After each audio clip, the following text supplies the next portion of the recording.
E a nossa questão básica nessa aula, nas próximas duas aulas, é de entender a necessidade de existência do setor público dentro do mercado, cuja decisão na área de setor público é uma decisão coletiva. A escolha é feita de modo coletivo, por voto. E o grande mundo, quer dizer, como uma economia encara esse arranjo, sabe? Que as decisões econômicas elas são feitas por indivíduos de modo descentralizado. E o grande modelo de explicação que a gente tem de como uma economia opera sob a ótica de decisões descentralizadas, indivíduos buscando maximizar sua utilidade, firmas buscando maximizar seu lucro. O modelo é a economia balrasiana, o modelo é de Debré, que vocês viram quando tivermos os cursos de microeconomia. Por que esse é um problema? Quer dizer, dentro dessa ótica, a existência é um problema. Primeiro, antes de entrar nessa questão propriamente econômica da existência, a nossa vida, sabe, no dia a dia, ela é permeada de fatos e é influenciada de múltiplas formas pela existência de um setor, de um ente que a gente chama de governo. O governo nos traz, o governo nos fornece certos tipos de bem, o governo inventa um monte de leis, um monte de regulação, regula um monte de atividades, quer dizer, todas as nossas atividades, elas estão direta e indiretamente condicionadas pela ação do governo. Existe uma série de questões.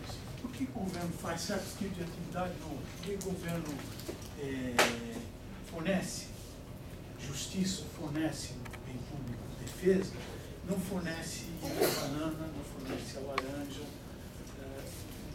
O que tem de propriedade de certos bens, tipos de serviços que são fornecidos pelo governo, vis-à-vis certos bens e serviços que não são fornecidos pelo governo? Então, essa é uma questão. E esses bens que o governo fornece, ele muda ao longo do tempo ou não? Se a gente pegar um ponto de vista histórico, até o começo do século, eu estou pensando no século XX, certo? Antes da Depressão de 30, o grande guia, grande noção que orientava a ação do setor público, ele não devia interferir muito na ação no desenvolvimento do setor privado. Devia fazer o menos possível, se restringir quando muito ao fornecimento de bens públicos, que a gente chama públicos. A Depressão de 30, tá certo, mostrou, trouxe à tona, ou seja, mostrou de forma cabal, que os mercados privados também eles falham, tá certo? Nem sempre os mercados privados conseguem operar de forma eficiente. E que aí trouxe, tá certo, novos papéis à ação do governo. Então, o governo na ação de assistência social, de garantia de preços, a ação do governo de estabilização da economia, todos são papéis do governo que vieram à tona com a crise de 30 e se solidificaram e tomaram forma bastante concreta de ação após a Segunda Guerra Mundial. O modo de ação do governo não é uma coisa que é estável, é homogêneo ao longo do tempo, e muito. Nem todos os países, tá certo, têm o mesmo tamanho do setor público. Os Estados Unidos, comparativamente, tá certo, tem um tamanho de setor público menor que o país europeu. nós temos um tamanho de setor público, comparativamente à nossa renda per capita, pode ser rivalizado com o tamanho de alguns países europeus. Ou seja, os países eles se diferenciam, certo? Com relação ao tamanho do governo. E essa diferença também vem, certo, com o papel do governo. Na Europa e no Brasil, certo, o governo tem uma ação de assistência social bastante forte, menos nos Estados Unidos, menos em outros países da América Latina. Volta e meia, a gente, quer dizer, dado o tamanho do governo que nós temos aqui e que alguns países têm, sempre se volta a questão, o governo faz coisa demais, ele está superdimensionado, fazendo coisa demais, se metendo em searas que o setor privado faria melhor, sabe? Então, também tem esse tipo de questão que eventualmente a gente deveria ser capaz de. O governo, aquilo que ele faz de forma eficiente ou faz de forma ineficiente? Ou seja, usa recursos demais para fazer a mesma coisa, o setor privado poderia fazer aquelas mesmas coisas, tá certo? Com menos recursos que o governo faz. E mais ainda, o governo, tá certo? Aquilo que ele faz é de fato demandado pela sociedade ou é simplesmente uma decisão política tomada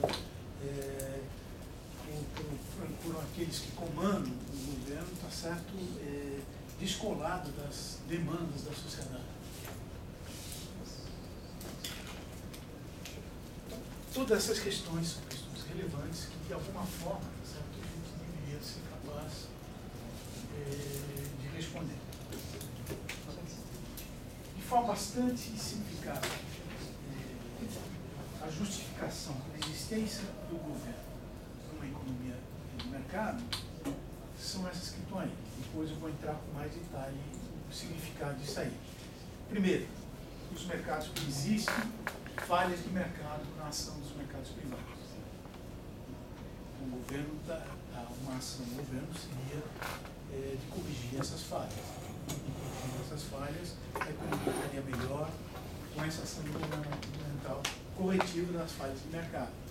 Mas, evidentemente, tá certo? Isso não é, hoje em dia, isso não é justificação suficiente para a ação do governo. Tá? Embora, pós-depressão de 30, a existência de falhas de mercado tornou gritante a justificação da ação do governo na correção de alguns problemas, hoje em dia, tá certo? A ação, quer dizer, também se tornou claro, principalmente nos anos 70 e nos anos 80, que a ação do governo também tem falhas de governo. O governo tem vários programas de redução de pobreza em vários países. Já há 30, 40, 50 anos tem esses programas. E em muitos países, tá certo, o desempenho desses programas, a redução da pobreza que foi alcançada, não foi suficiente, ou não foi forte o suficiente, ou o nível da pobreza, tá certo? Temos percentuais, continuam no mesmo que antes na ausência desses programas. Por que eles falharam? Qual a razão disso? Nós temos vários programas aqui no Brasil de redução no Nordeste, de redução de tentar ignorar o problema da falta de água, vários programas de tentar corrigir desequilíbrio de distribuição de renda. Esses programas são pouco eficazes, tá certo? Já estão aí, 20, 30, 40 anos e pouco se avançam nesse sentido. Por que esses programas, embora tenham justificação forte para a sua existência, a eficácia na obtenção de resultados é tão boa. Sabe? Então aí tem uma série dentro do experimento econômico, de estudos, tá certo? De olhar as falhas do governo, ou seja, falha de mercado? Existe. Justifica a ação do governo? Justifica, em tese. Mas não é suficiente, porque eventualmente a falha do governo na tentativa de corrigir esse problema é mais forte e o resultado final é pior do que se o governo fizesse, ele não tentasse corrigir aquela falha. Depois a gente vai entrar em mais detalhe disso que eu estou falando. Por enquanto, uma ideia geral é que existe falha de mercado, mas também existe falha do governo, ou seja, a existência assim, pura e simples de falha de mercado não é justificação suficiente para a ação do governo. No fundo, eu tenho que fazer um balanceamento entre a natureza da falha de mercado e a falha do governo, ou seja, se o governo, em corrigir aquela falha, consegue, de modo eficaz, alcançar um resultado eficiente e eficaz, de tal forma que a sociedade fica melhor do que antes, sem a ação do governo. Mas, independente da existência de falha de mercado, certo? Existem duas questões, quer dizer, que também justificam a ação do governo. Uma é a redistribuição de renda. O mercado, os mercados agindo por conta própria, vão atingir um ótimo de Pareto. Vocês já viram isso em economia, certo? O equilíbrio geral competitivo dos mercados é um equilíbrio ótimo de Pareto, no sentido de que eu não consigo melhorar alguém sem piorar alguém. Mas esse ótimo de Pareto, essa condição, pode significar a seguinte coisa, certo? Alguém, vamos supor que a produção total, uma economia de laranja, seja 1000 laranjas, alguém tem 999 laranjas e tem uma laranja, como distribuição de renda final desse ótimo de Pareto. Quer dizer, não necessariamente, quer dizer, o resultado, embora ser final alcançado é um ótimo de Pareto, não consigo melhorar alguém sem piorar alguém. No caso, se eu quiser melhorar o cara que tem, nesse equilíbrio, tem uma laranja, faço uma distorção para alcançar isso, eu vou piorar a situação daquele que tem 999 laranjas. Esse resultado ótimo de Pareto alcançado não necessariamente é um resultado desejável. Eu tenho vários outros que eu vou ter uma curva de possibilidade de produção. O ponto alcançado é que tem esse resultado ótimo de Pareto, mas esse ótimo de Pareto pode ser, do ponto de vista dos valores sociais, está sendo um resultado não desejável. Existem outros que seriam mais desejáveis do que esse. Então o governo entra, redistribui os recursos e a economia, uma vez redistribuídos os recursos, vai para um outro ótimo de Pareto. Essa seria uma função do governo. Ou, de outra forma, vai para um outro ponto sobre a curva de possibilidade de produção.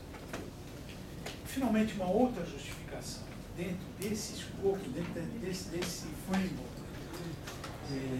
de mercados competitivos, é que o governo também teria uma função de provimento de bens meritórios. O que é isso?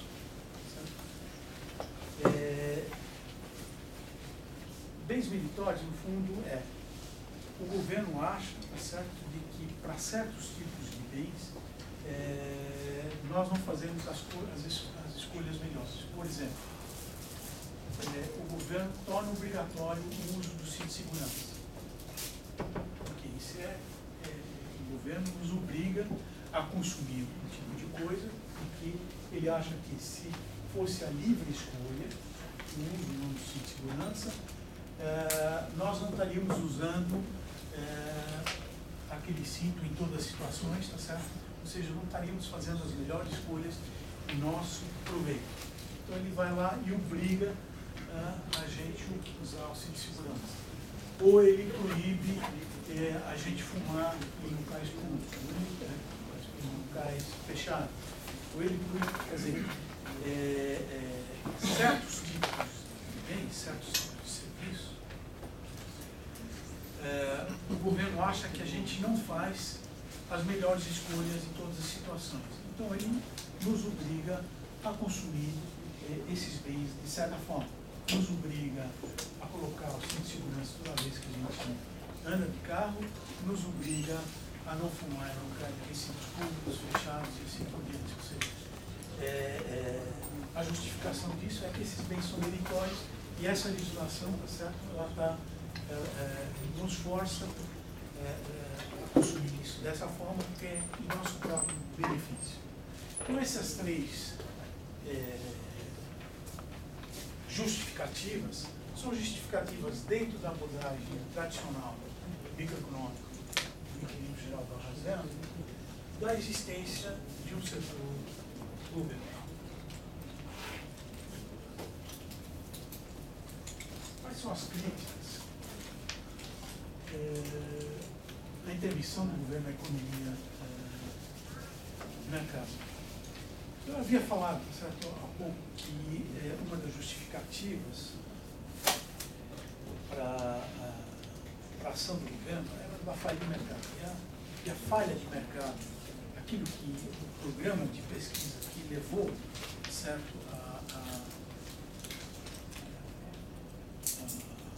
a elaboração desse conceito de desenvolvimento dos vários tipos de falha de mercado foi exatamente o fato de os mercados privados terem falhado gritantemente em atingir o pleno emprego na depressão de 30. Após isso, certo? Tanto teoricamente, certo? Quanto na prática, o governo desenvolveu uma série de programas, certo? Que procuraram corrigir falhas de mercado em várias áreas. Então, só que o uso intensivo do governo desses programas na justificação para corrigir as falhas do mercado, seja no mercado de crédito, seja no mercado de assistência social, seja na garantir preços do bem para bens agrícolas, vários programas de subsídios e assim por diante, subsídios habitacionais, subsídios na produção de trigo, subsídios no consumo de certos bens. Esse tipo de programas foram intensivamente usados. Ao longo do tempo se notou, nem todos eles eram eficazes no sentido de fornecer e elevar o bem-estar dos socialistas em alto custo social, alto custo de manutenção, e os resultados que eles alcançavam eram pífios, pouco relevantes. E aí se desenvolveu outro programa de estudo, que eram as falhas. Por que o governo tem falhas no provimento de certos bens e serviços? Então, ao longo dos anos 70 e dos anos 80, certo, se estabeleceu uma série de conceitos, de noções que caracterizam, tá certo, as condições no qual a ação do governo está sujeita a falha.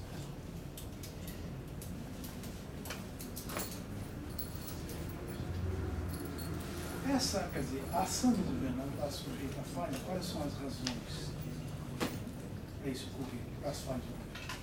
São as 4 razões que estão aí. Uma que o governo tem informação limitada, certo? Por exemplo, quando concede subsídios no programa habitacional, não conhece toda a dimensão do problema, ele também não conhece, tá certo, todos os custos envolvidos na construção da habitação, ou seja, ao desenvolver esse programa de subsídio habitacional, a informação que o governo tem é limitada e, por isso, o desenho do programa que ele faz, tá certo, é falho e não alcança toda a eficácia que ele pretendia ter. Ele também tem controle limitado sobre as respostas do setor privado. Ao fazer um programa de subsídio, por exemplo, o governo espera uma certa demanda no setor privado. Muitas vezes essa demanda do setor privado é muito maior do que a planejada. Em parte de decorrência desse fato, da informação limitada que ele tem. Ele também tem controle limitado sobre a burocracia. Uma coisa é desenhar o plano, os ministros, tá certo? Desenhar o plano de subsídio habitacional, subsídio a preços agrícolas e assim por diante. Outra coisa é a implementação disso. Ou o Congresso passar certa lei de subsídios, passar certa lei de benefícios a pessoas idosas, benefícios a gestantes, benefícios sociais. Outra coisa é como implementar isso. E vários programas, tá certo? Quem implementa, de fato, esses programas são agências do governo. Tem a Agência Nacional de Saúde, tem a agência no setor de energia elétrica, e assim por diante. E essas agências, por sua vez, para de fato implementar diversos programas nas várias áreas, estabelece uma série de regulamentos e requerimentos que têm que ser atendidos para que esses programas sejam, para que as pessoas possam fazer uso dos vários programas. E não fazer esses regulamentos e requerimentos, certo? Muitas vezes os objetivos iniciais do programa são distorcidos em termos de objetivo. Então, a burocracia, ela, ao fazer isso, nem sempre é fidedigna com os objetivos de vários programas. Além disso, certo? Muita ação do governo também procura, quer dizer, certas leis, certas ações, seja a nível do legislativo, seja a nível do executivo, visa proteger certos grupos de interesse especiais que têm acesso privilegiado, a ministro tem acesso privilegiado aos representantes do legislativo, e a ação desses entes públicos, direta e indiretamente, procura privilegiar esses grupos de interesse em detrimento da sociedade. A sociedade é muito limitada e esses interesses são preservados. E as limitações de impostos, quer dizer, aí, nesse sentido também, isso que eu acabei de falar, quer dizer, o processo político, tá certo, ele está permeado disso. Ele não é uma coisa perfeita. Né? O processo político numa economia democrática é uma decisão coletiva. A decisão coletiva é uma decisão que a gente, coletivamente, a gente delega aos nossos representantes esse poder de decisão. E os nossos representantes, tá certo, muitas vezes protegem os interesses especiais, protegem grupos especiais que têm acesso privilegiado, e não necessariamente a decisão do processo político é uma decisão que visa a maximização do bem-estar da coletividade.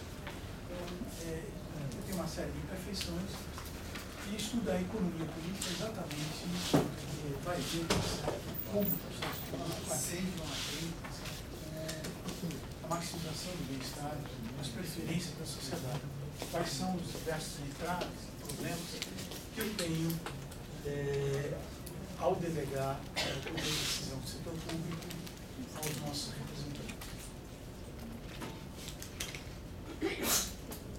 O setor público, quer dizer, tem dois níveis de decisão. Primeiro, tem uma decisão geral. Quantos recursos da economia vão ser postos à disposição do setor público? Ou seja, quanto do capital de trabalho eu vou tirar para poder acionar do setor privado e deixar esse montante de capital de trabalho em poder do setor público, para o setor público efetuar a sua decisão, ou seja, dentro de um conjunto.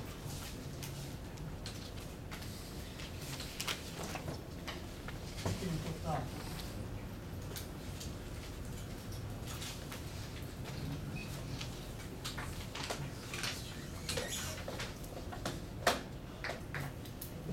Total de recursos disponíveis na sociedade, eu tenho uma tecnologia conhecida, certo?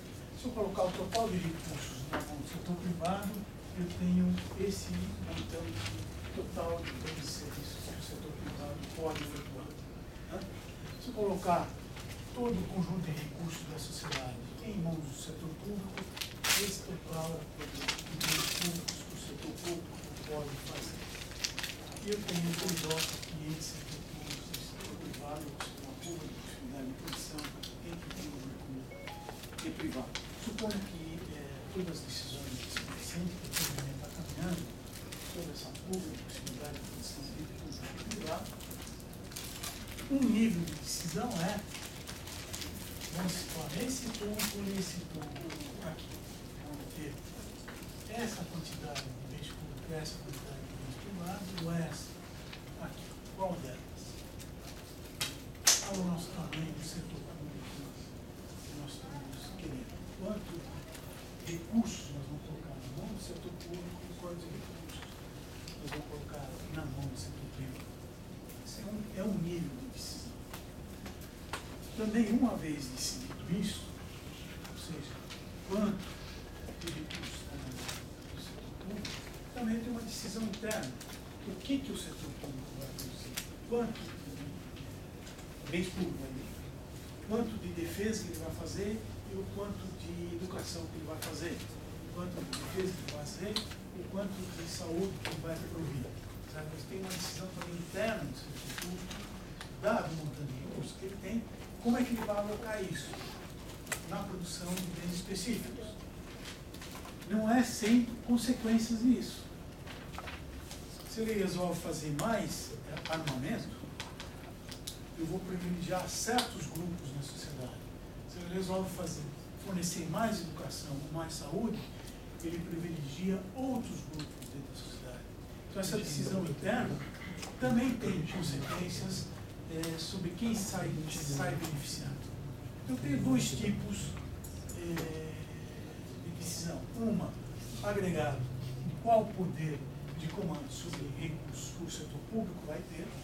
Então, quanto de recursos eu vou extrair do setor privado e dar para o setor público. E uma vez decidido isso, tá certo? No que exatamente o setor público vai direcionar. O setor público, por não ver exatamente isso, tá certo? Ele produz não só bens públicos, ele produz também bens privados, mas que nós vamos ver exatamente qual é o critério, certo? Por exemplo, educação é um bem privado, certo?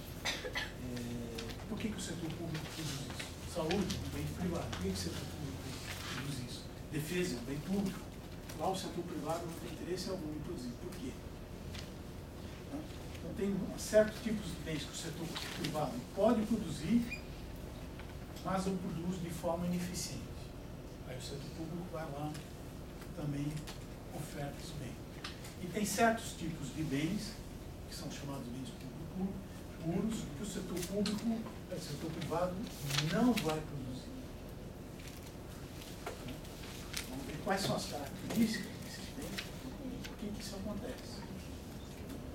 Então, dependendo do que o setor público vai produzir, uma vez tendo um total de recursos disponíveis, ele também produz, quer dizer, ele vai beneficiar certos tipos de agentes e penalizar outros, ou seja, ele também tem consequências sobre quem é que sai ganhando, quem sai perdendo com isso. Então, o setor público ele tem que responder também esse conjunto de questões, 4 questões básicas que estão aqui. E aí agora, no caso, deixa eu filmar. eficiência econômica, a gente vai entrar. O slide fica pequeno. Não dá pra ler, não. Na discussão, primeira discussão, por que tem que existir um setor público? O modelo que vocês tiveram, que vocês viram,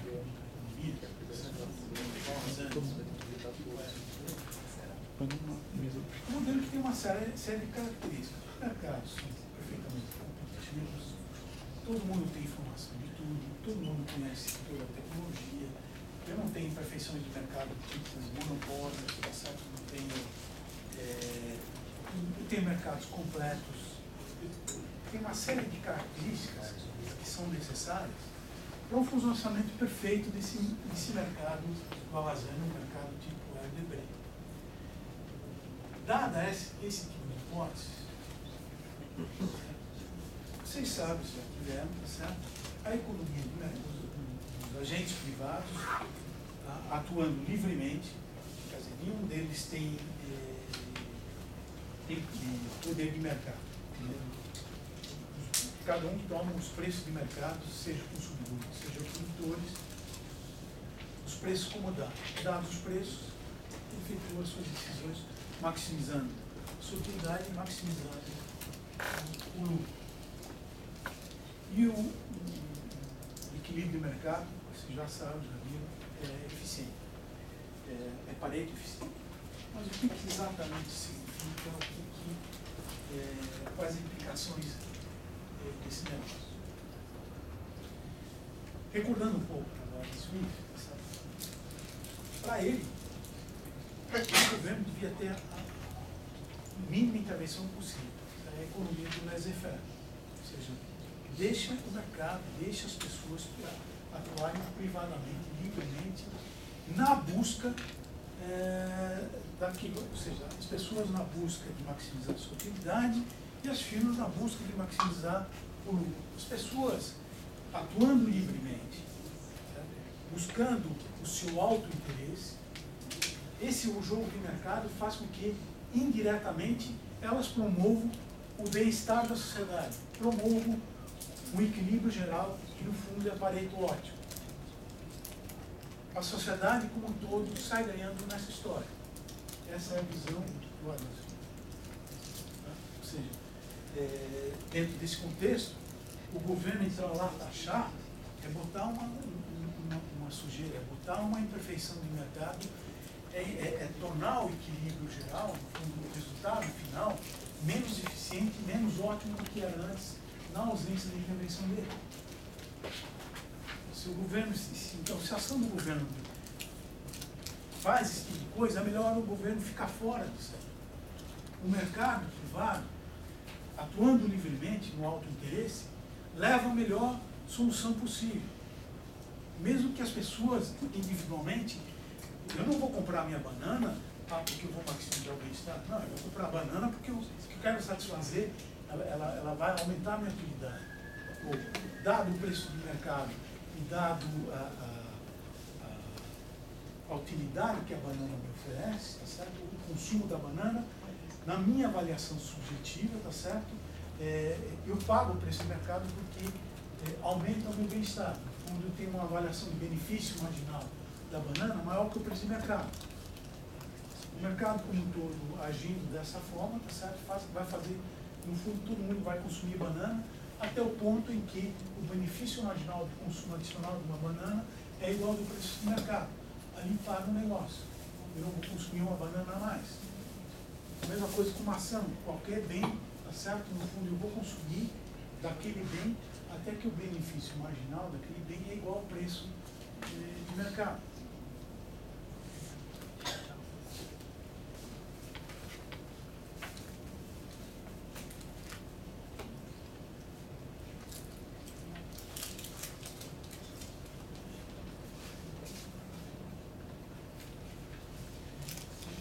Então, eu tenho um resultado então, ótimo no consumo, lembrando, no consumo e na produção. No consumo, tá certo? No fundo, os indivíduos cifram com preços relativos e cada indivíduo, tá certo, vai consumir bem X e bem Y até que a taxa marginal de substituição entre os dois bens igual ao preço relativo do vinagre. Cada indivíduo faz isso aqui. Cada indivíduo, uma curva de diferença, certo? Tem uma restrição orçamentária, X e DY, cuja inclinação, certo? Reflete o preço relativo, vai maximizar, tá certo? Ou seja, vai consumir de X e de Y nesse ótimo aqui, tá certo? De tal ponto que está verificando, ou seja, a taxa marginal de substituição, que é dada pela inclinação da curva de diferença, que é o relativo das unidades marginais de XY, iguala o preço relativo do mercado. Esse aqui é o ótimo do consumidor, dada a restrição sanitária dele. Tá? Então, o consumo total de bens X e bens Y que ele vai ter, dada a renda que ele tem. Mas, como o preço relativo, os preços, certo, numa economia de mercado, são dados para as pessoas, cada indivíduo enfrenta o mesmo preço relativo. Embora os indivíduos possam ter mapas de curvas de diferença distintos um do outro, o preço relativo que elas enfrentam é o mesmo. Portanto, a razão de utilidades marginais para ambas é a mesma. Certo? Todos os dois vão ter, eles podem diferir em termos do nível de renda, restrição sanitária não ser diferente, mas a inclinação da restrição sanitária é a mesma para os dois. E os dois, no ponto de tangência, e o mapa de curva de diferença pode ser diferente para os dois, os indivíduos. Mas o ponto de tangência é o mesmo. No sentido que essa razão de utilidade marginal que os dois têm será o mesmo para cada um dos indivíduos. Então, no equilíbrio de mercado, eu tenho essa propriedade. As taxas marginais de substituição entre Bx e By, no indivíduo A, igual ao indivíduo B, igual ao indivíduo C, e assim por diante, igual ao preço relativo aos bens na economia de mercado. E não é possível melhorar alguém sem piorar alguém nessa situação.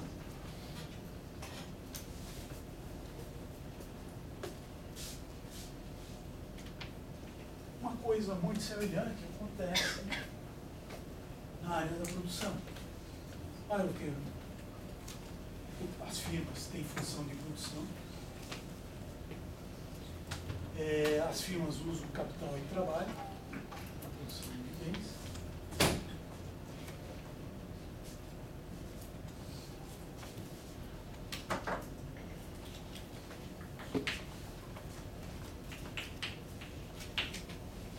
A função de produção me dá as curvas de Isopan, tá certo?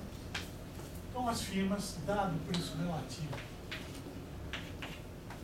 entre capital e trabalho, as firmas, tá certo, vão escolher, vão se situar num determinado ponto, ou seja, a Isopan está mais elevada, dada o custo total. E a escolha de capital e trabalho para a produção desta quantidade vai depender do preço relativo. Esse preço relativo é o mesmo para todas as firmas. Capital e trabalho são homogêneos, né? Então todas as firmas, seja na produção de laranja, seja na produção de limões, seja na produção de que for, qualquer firma, mesmo tendo funções de produção distintas, enfrenta os mesmos preços relativos e vai ter a mesma razão de produtividade marginal de trabalho e capital, certo? E as mesmas taxas marginais de substituição entre eles. Com essa é a condição de equilíbrio que acontece na produção.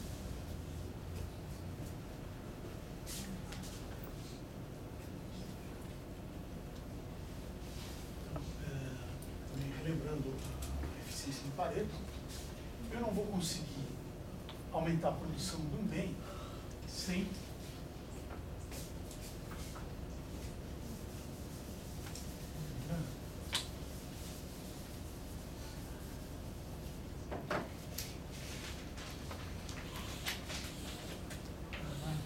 mais simples que eu consigo.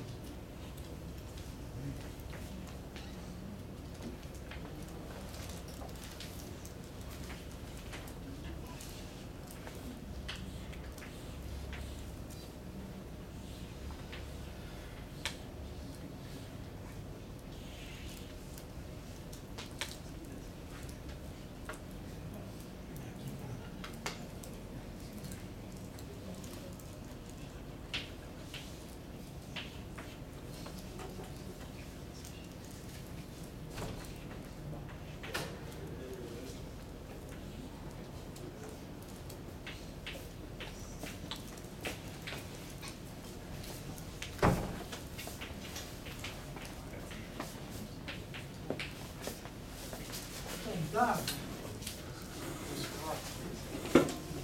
trabalho, aqui eu estou olhando a produção. Aqui tem a caixa de dinheiro, a produção. A caixa de dinheiro me diz o quê?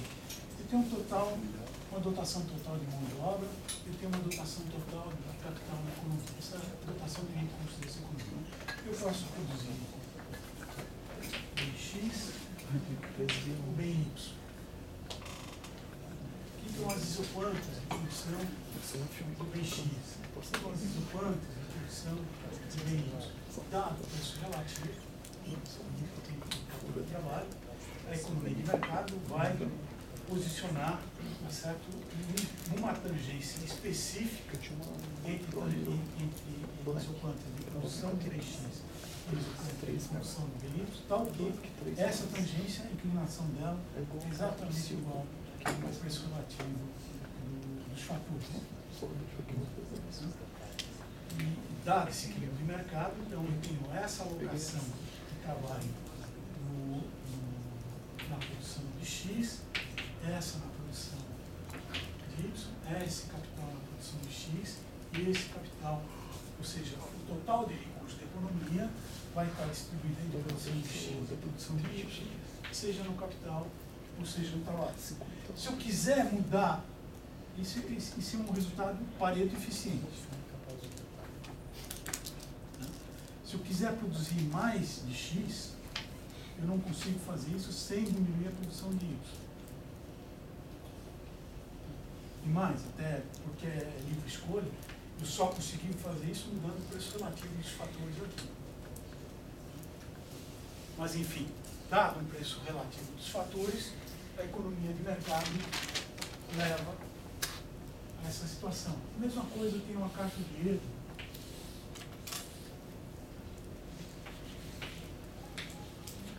Parabéns. Aqui eu tenho o tamanho de X que existe no economia de dotação. Suponha X dado, quantidade de laranjas dada, quantidade de bananas dada. Eu tenho as isoquantas, as coisas de diferença, certo? Do individual. Aqui tem as curvas de indiferença do indivíduo B, dado o preço relativo e Y, o processo de mercado leva exatamente a esse ponto de tangência entre essas duas curvas de diferença, tal que nessa tangência ela reflete exatamente os preços dos dois bens aqui, no caso é os dois bens, o preço relativo do banana. Por que leva para cá? Por que a partir daqui, suponha que ele está aqui, e daqui vem para cá? Se lembra? Por que vai levar para cá? Aqui eu tenho uma divergência. Os preços, veja, na economia do mercado, os preços estão dados. Então, aqui eu tenho uma divergência entre a valoração relativa subjetiva de banana e laranja, com o que o mercado está disposto a me oferecer. Vamos pensar a seguinte coisa. Eu valoro mais a banana, você valora mais a laranja. Isso não é uma situação de equilíbrio. No equilíbrio, nós dois valoramos laranjas, o relativo de laranjas e bananas, exatamente a mesma coisa. Só que minha valoração relativa da banana é maior do que a valoração sua relativa da banana. Você valora mais a laranja. Dado isso, tá certo? É muito, como uma troca, ela é voluntária, nós dois trocando, eu pego o banana de você e te dou laranja, porque eu valoro relativamente menos a laranja e você valora relativamente a banana. Essa nossa troca melhora nós dois. Ou seja, se a gente está numa situação de desequilíbrio, no qual a nossa valoração subjetiva não é a valoração do mercado, nós podemos estabelecer uma troca, tá certo? Que mutuamente beneficia os dois. Esse é o processo que leva de uma situação de desequilíbrio a essa questão de tangência, que é uma situação de equilíbrio, no qual os dois indivíduos aqui estão valorando da mesma forma bananas e laranjas. Uma vez estabelecido isso, não existe mais troca voluntária vantajosa. Vindo para cá, cessa a troca. Eu valoro a mesma a banana da mesma forma que você. Não existe mais possibilidade de troca mutuamente vantajosa. E como a troca é livre, ela deixa de ocorrer. A economia alcança esse ponto e fica lá. Não sai daqui. Mas é um Pareto ótimo, no sentido que eu não posso melhorar sem te piorar e vice-versa. Não necessariamente é um ponto, não é uma situação desejável do ponto de vista, eu posso estar consumindo muito banana e laranja e você pouco banana e laranja. Mas é uma situação eficiente.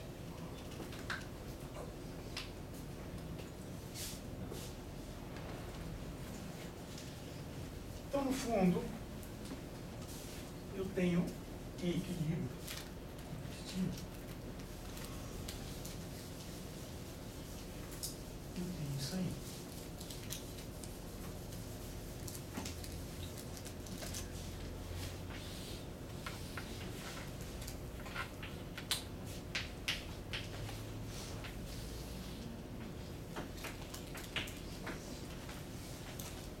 A economia tem uma dada atuação, capital e trabalho, recursos, produtivos. A economia tem uma dada disposição na tecnologia. Os produtores, na busca do lucro, vão adotar as tecnologias mais eficientes possíveis, a melhor tecnologia. Se eu pegar todos os recursos da economia e alocar na produção de X, o máximo que essa economia produz é essa quantidade. Se eu pegar todos os recursos da economia e alocar na produção de Y, o máximo que eu vou ter com a melhor tecnologia é essa quantidade. E eu tenho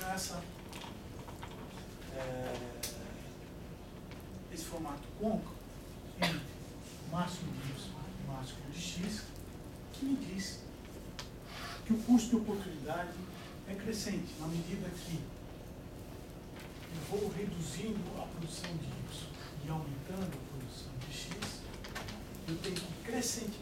Por exemplo, estou aqui. Se eu quiser produzir mais uma unidade de X, eu tenho que sacrificar esta quantidade.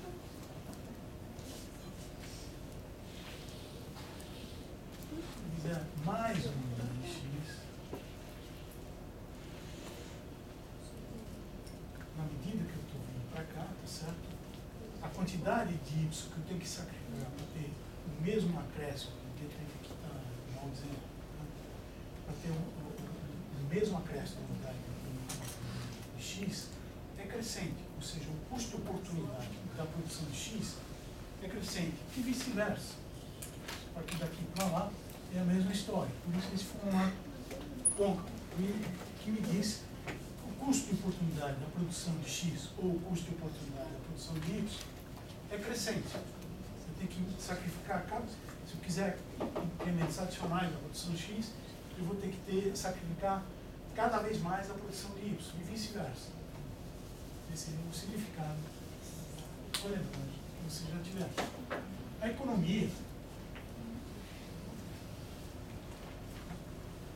livre do mercado, certo? Onde eu não tenho nenhuma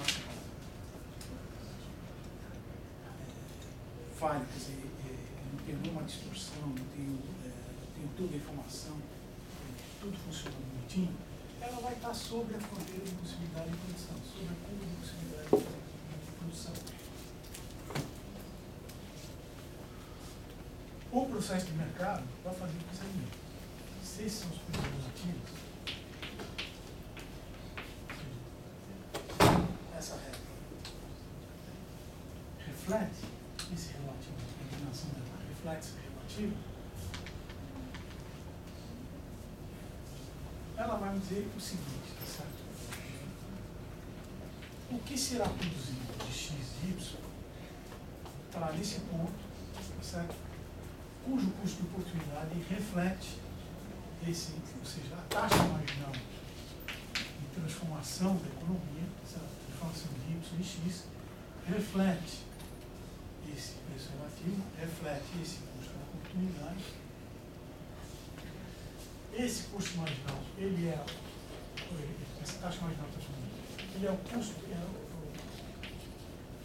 é a razão entre os custos marginais de produção, então reflete, tá certo? O uso de recursos na produção relativo na produção de x, na produção de y, reflete os preços relativos e reflete as taxas marginais de substituição de x e y dos indivíduos dessa economia. Então, esse é o equilíbrio geral competitivo aqui visto como equilíbrio 2 por 2 por 2, ou seja, eu tenho dois fatores, capital e trabalho, tenho dois agentes, A e B, tenho dois bens, x e y. O mais simples e o mais fácil possível. Acima disso, só condições de matemática.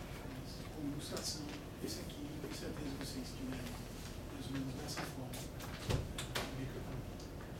Então, a economia vai estar produzindo esse montante de x0 e esse montante de y0. Na produção de x0 e y0, todos os recursos produtivos da economia, do montante de capital e trabalho, vão estar alocados nessas duas produções aqui. Não tem o desemprego de recursos. Isso aqui também é x. Eu posso ilustrar, quer dizer, me forma essa particular caixa de erro, cuja dotação é x0 e y0. Aqui eu tenho, posso colocar um indivíduo A aqui, um indivíduo B aqui, eu tenho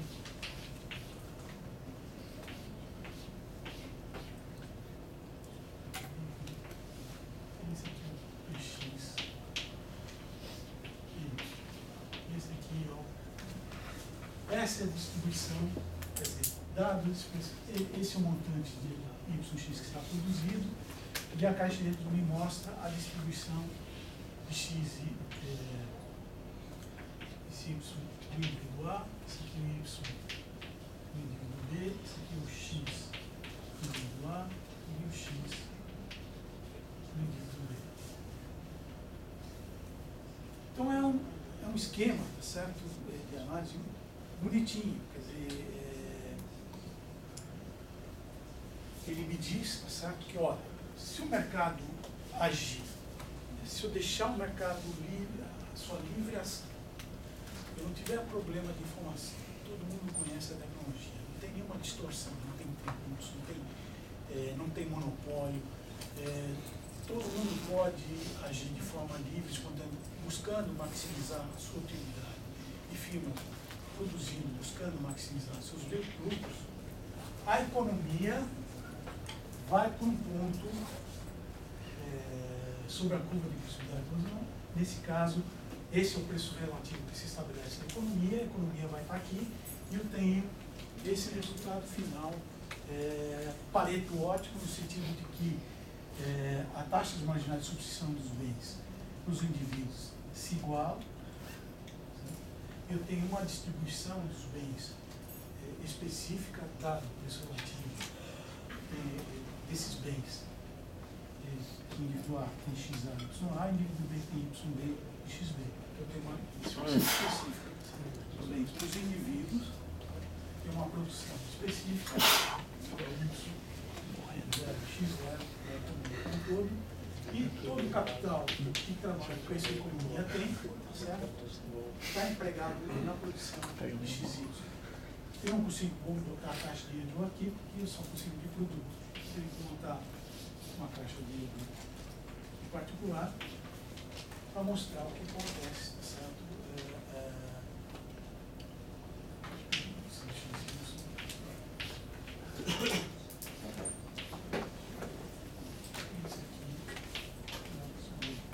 Ou seja, essa economia, tá certo? fazer a seguinte coisa.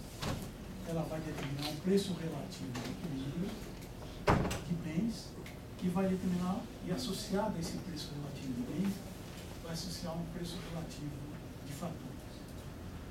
Para cada preço relativo de bens, eu tenho um preço relativo de faturas. Se eu mudar esse preço relativo, eu mudo, não é mais esse equilíbrio aqui, vai ser um outro aqui. Dado o preço relativo, eu tenho um preço relativo de faturas associado. Esse preço relativo de bens, certo, está associado com o montante total de bens produzidos e com uma específica distribuição desses bens entre os indivíduos, dado as preferências de cada um deles. Ou seja, a economia vai estar numa determinada tangência que reflete esse preço relativo de bens. E mais, essa produção de X e Y vai requerer um montante KX e LX, KY e LY. Ou seja, esse montante na produção de X e esse montante na produção de Y vai ser determinado nesse equilíbrio aqui na taxa de equilíbrio. Ou seja, dadas isoquantas, eu vou ter uma tangência específica e, portanto, um preço relativo de capital de trabalho, tal que a alocação KX, KY, LX, tal que essa alocação do total de faturas que a economia tem entre a produção de X e a produção de Y, certo?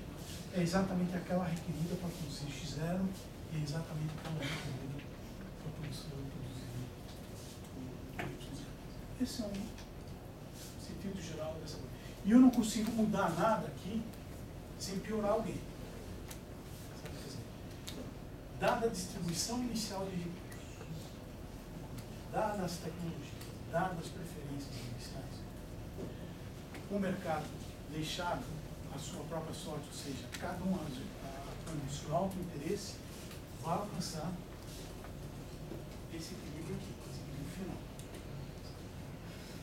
Se eu chegar a olhar aqui bem, mas olha, esse cara está consumindo muito de laranja e pouco de banana, ou vice-versa. Alguém aqui, eu acho que agora uma justificativa moral. Alguém aqui, nesse equilíbrio aqui, alguém está consumindo muito pouco de alguma coisa. Não é uma situação desejável. O equilíbrio de mercado não muda isso aqui. Só consigo mudar se eu mudar as condições iniciais. Por exemplo, eu mudar a dotação de recursos entre os indivíduos. Faço uma distribuição de risco. Aí eu mudo o equilíbrio. Aí é uma ação do governo, ou seja, aí eu vou alcançar um outro equilíbrio com outros preços, um outro preço de bens, um outro preço de faturas. Mas dada a distribuição inicial, dado a tecnologia, dadas as preferências, é para cá que a gente vai. O alto interesse leva para cá. Eu não consigo melhorar alguém sem piorar alguém para você. Vicente Paredes. Então, por que eu estou caracterizando isso? Eu vou voltar, na verdade, isso na aula que vem de novo.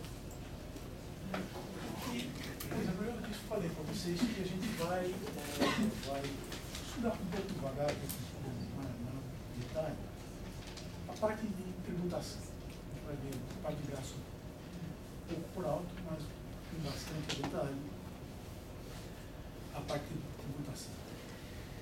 E o tributo, tá certo? É uma distorção que o governo coloca, uma distorção que ele coloca no mercado. Por exemplo, preço relativo. Ele tributa, ele põe ICMS só no BX. Uma tributação indireta.